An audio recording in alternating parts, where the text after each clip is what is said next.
Alors, est-ce que tu pourrais nous expliquer maintenant quelles sont les différentes formations qui sont proposées justement pour atteindre ces différents niveaux de qualification, que ce soit N1, N2 et N3? Donc on va dire pour les niveaux N1, quand on est bien structuré avec les trois domaines.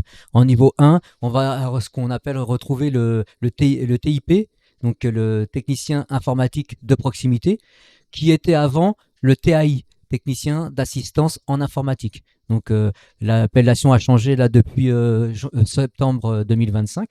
Donc c'est un niveau bac. Pour le niveau 2, on va être sur du technicien supérieur, donc qui soit technicien supérieur en système, en réseau ou autre spécialité dans l'informatique. Donc du coup, cette personne-là va être de niveau bac plus 2. En niveau 3, on va avoir ce qu'on appelle les administrateurs. Donc on a les administrateurs infrastructures sécurisées, donc les AIS. Et puis on a aussi les administrateurs système réseau et cybersécurité, les ASRC. Niveau bac plus 3, 4 en fait, parce que généralement ils sont bac plus 3, donc en licence pour l'administrateur, et 4 parce qu'ils font une spécialité à côté. Pour rebondir sur ce que tu expliquais concernant l'évolution en fait du titre professionnel TAI qui est devenu maintenant TIP, Oui.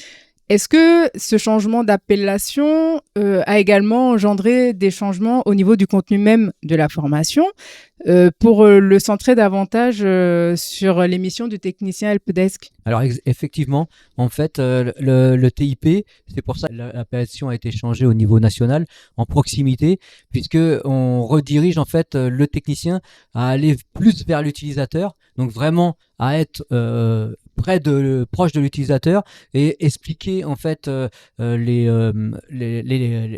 comment on va dire les opérations en fait de dépannage avec des mots plus clairs et plus simples, parce qu'en fait avant le technicien arrivait avec son jargon on va dire d'informaticien et ce qu'il faisait en dépannage n'était pas vraiment compris par l'utilisateur. Donc là l'État a voulu recentrer en fait vraiment l'aide à l'utilisateur et de plus l'aide aux personnes handicapées en fait.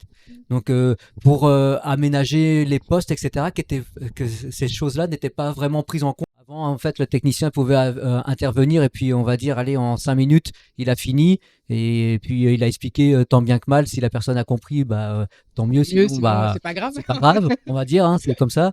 Alors que maintenant oui en étant avec ce métier là qui tend à aller vers l'utilisateur, eh bien peut-être que le dépannage durera pareil 5 minutes, mais il y aura peut-être un quart d'heure, 20 minutes pour expliquer et pour que la personne comprenne exactement ce qui a été fait.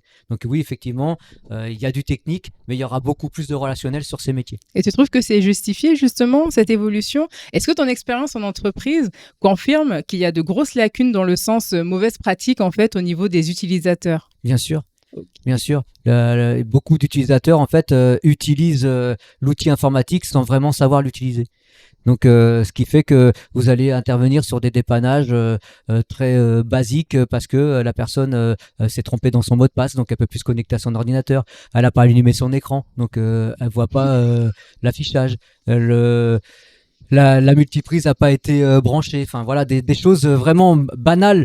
Et en soi, ça fait sourire parce qu'on se dit mais c'est pas possible. Mais on a des personnes qui On se dit que c'est pas possible, surtout si les personnes elles-mêmes à titre personnel, parce qu'on en a aussi des ordinateurs dans le cadre personnel qu'on utilise. Donc mais on l'utilise a l'habitude de ces. On l'utilise mieux dans le cadre personnel que professionnel.